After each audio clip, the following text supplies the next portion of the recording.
Oh, a microphony. And a phony at the mic. Quiet, numbskulls, I'm broadcasting. The Doctor of Discernment is now online. You know, much like my show, in that it's a local reaction to things that are happening on a federal level.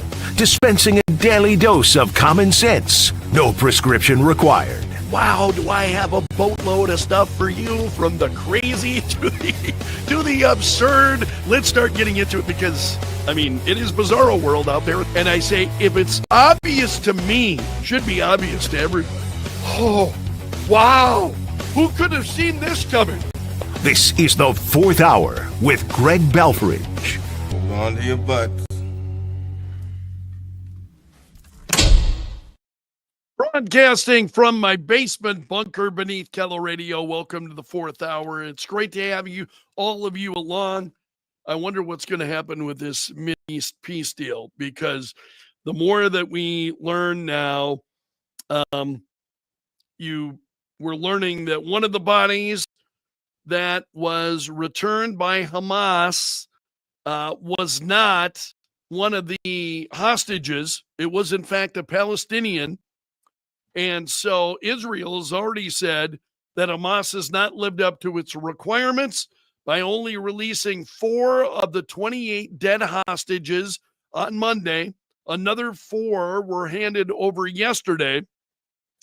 And they said, after, examining one of the bodies, that it didn't match any of the hostages.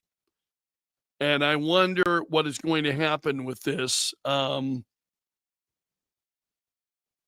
This is an Israeli military officer saying Hamas is required to make all necessary efforts to return the deceased hostages. And I've seen reports that are saying they don't know where all of the remains are at, that they don't know where all of the remains currently are residing. And what is that going to mean for this treaty? We'll have to wait and see. You want to believe that this is it. The president also, and I talked about this on the air this morning, President Trump saying either they're going to disarm or we will disarm them. So you have to wonder, are they going to keep their word? Can they be trusted to keep their word? They're not releasing all of the bodies of the hostages. The president is saying, and then it appears that, they're not going to disarm, and the president is forcing this issue. Woe be the day if Hamas thinks that they are going to be able to stand up to Trump. But he is saying, and he said repeatedly yesterday, we will disarm them. And he said, they know I'm not playing games, okay? Do they? I don't know. Trump said they also misrepresented how many dead hostage bodies they had in their possession after only 4 were handed over on Monday. And here's Trump again. If they don't disarm, we will disarm them, and it will happen quickly and perhaps violently, but they will disarm. You understand me, the president said. And he went on to say he had an agreement with Hamas, beforehand. And he asked them, you're going to disarm, right? Yes, sir, we're going to disarm. That's what they told me. Excuse me. So they will disarm or we will disarm them. Got it?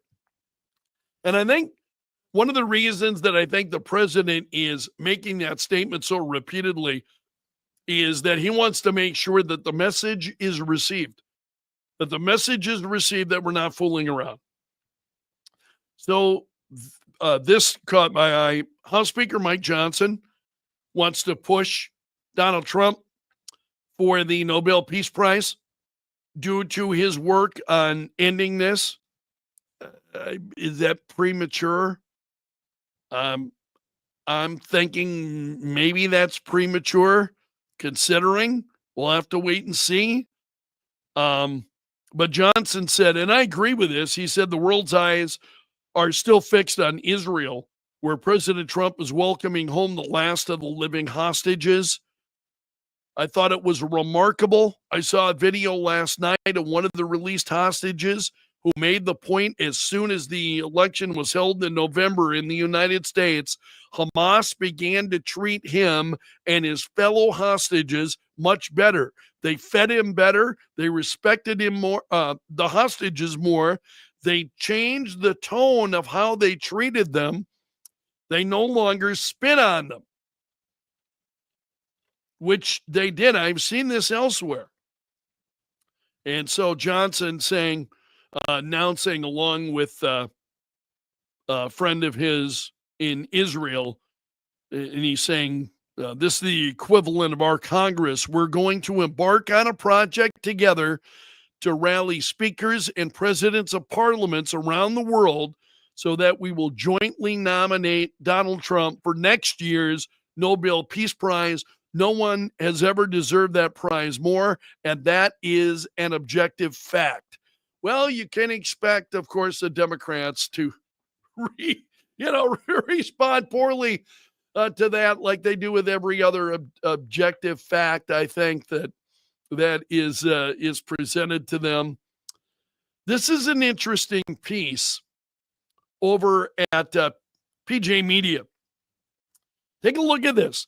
Transgender identity numbers are in free fall among American students, according to this study. Now, this is a British study, but take a look at this. Is this whole transgender thing been a fad, been a trend? A new survey is saying, yeah, it appears that might be the case. Professor of politics at University of Buckingham in the United Kingdom shows a nearly 50% drop in the number of college students who identify as transgender. And he believes the data shows the gender identity trend is going out of fashion.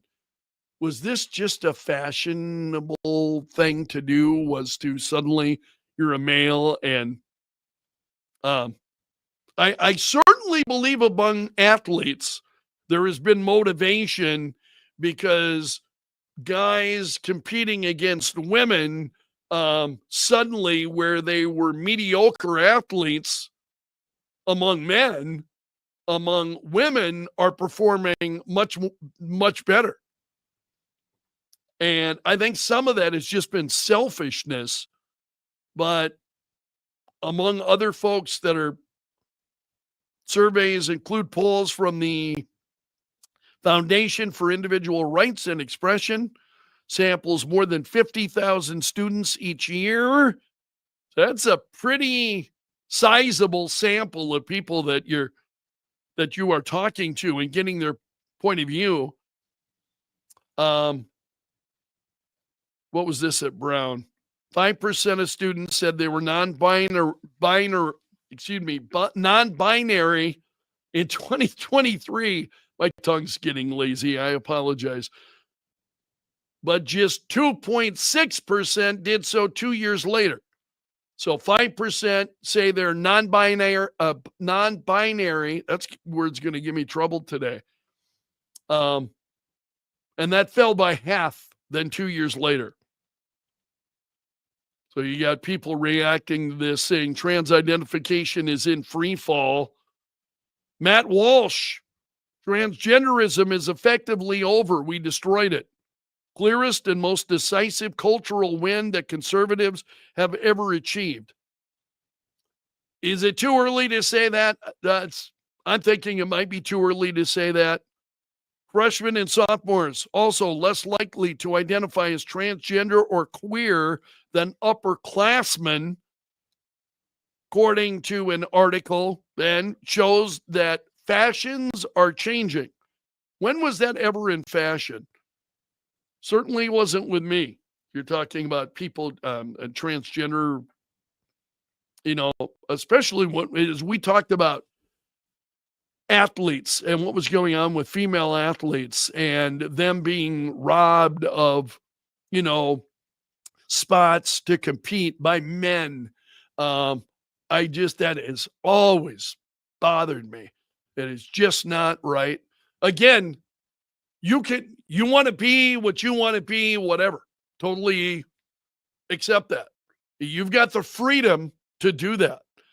But when you start infringing then on other people's rights, and I think the rights of women and girls have been seriously trod on, at least I saw that as a little piece of good news. Also, Alan Dershowitz is responding to to the president and his peace plan and what's going on. And he is talking about the peace that Donald Trump was able to get in the Middle East. And he said that Trump first allowed Israel to destroy Hamas, to destroy Hezbollah, to attack Iran. Then, with the help of the United States, weaken all of Israel's enemies and all of Hamas's friends. And when Israel and the U.S. are divided, as they were during the Obama administration and during the Biden administration, and weakness is shown, then you're not going to get peace, Dershowitz said. Well, they got nothing done, Obama and Biden, now he's talking about. They got nothing done because they didn't understand the relationship between military power and diplomacy. The reason that President Trump, got this done is because he first allowed Israel to destroy Hamas and then, weaken all of Israel's enemies and all of Hamas's friends. And then Hamas had no choice. It really shows the incredibly strong relationship between Israel and the United States. When they act together, nobody can stop them.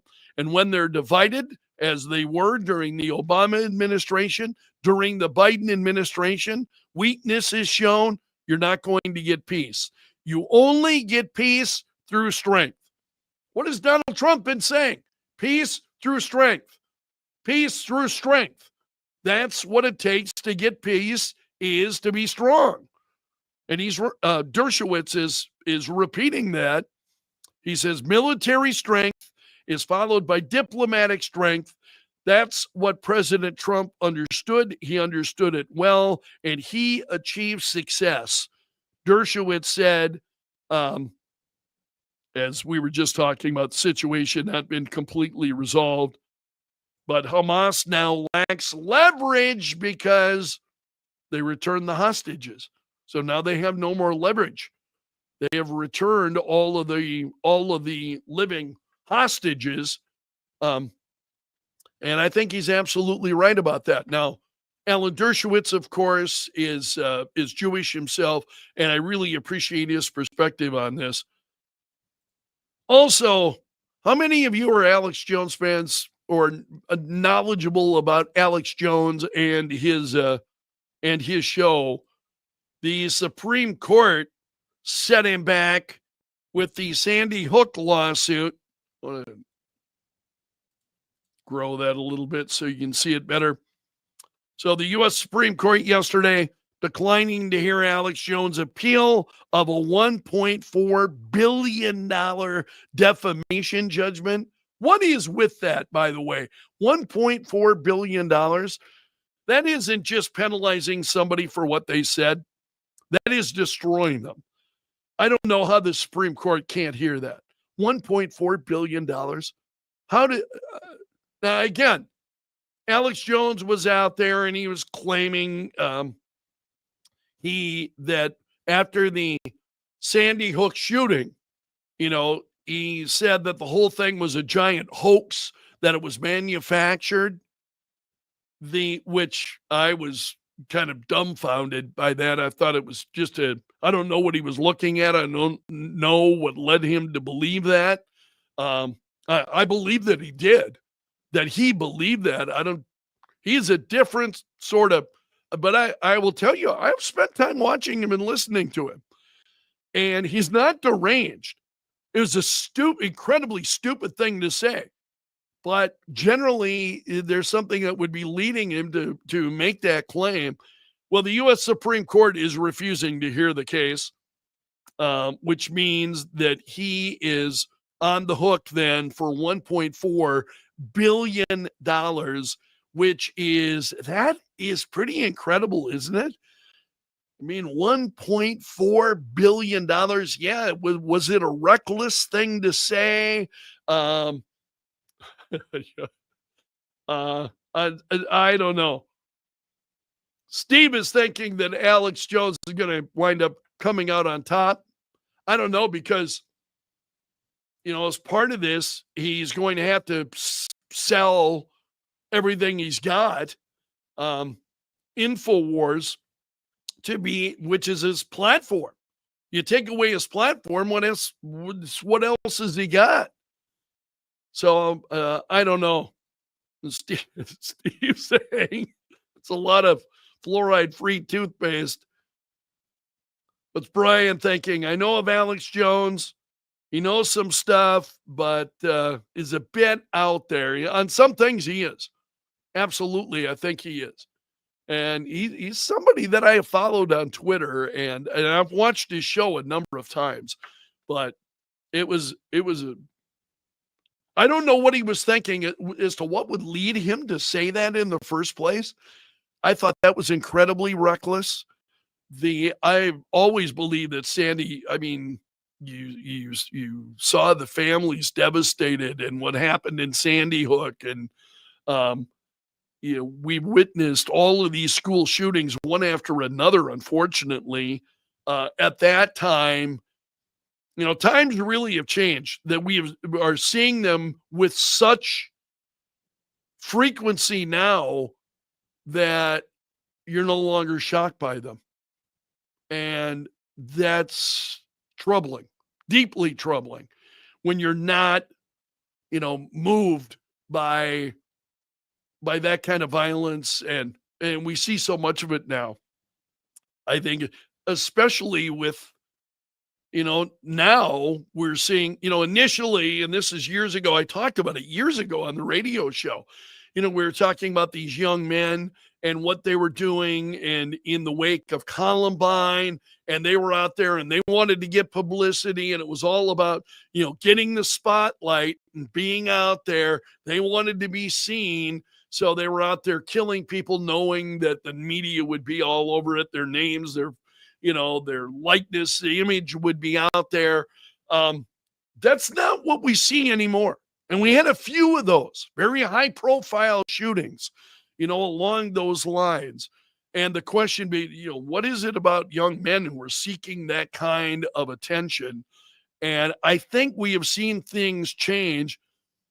And I wonder, I think now, if you want to be seen, and you want to be noticed, you go out, you get it, you get on TikTok and you start saying all kinds of outrageous crap. Because I see a lot of those people. They've got a lot more followers than I do. So,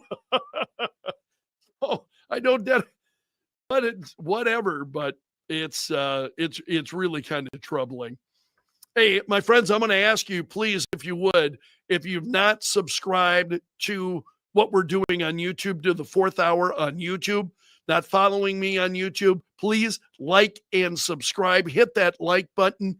It's effortless, and I really appreciate your efforts. So if you would do that for me, very, very much appreciated. And that's a wrap from the bunker today. You have made it to the end of the video, so you are part of my gallery of champions. Special salute to the Bunker Brigade. Those are Denise in particular. I'm going to give a shout out here, especially to Denise. I no sooner started the feed today, because I started, I don't know, about 12 minutes after. I'm getting hooked up. And so I get it out there on YouTube. And so the show, appears, and some folks start joining it prior. And Denise was there within 30 seconds. Boom. And there's a comment by Denise. Good morning, everybody. Some of you are just incredible. I love you guys. I thank you so much for being a part of what we're doing. And if you appreciate it, please like and subscribe. It makes a really big difference. And I'll leave it there. So until tomorrow, my friends, I'm underground and gone.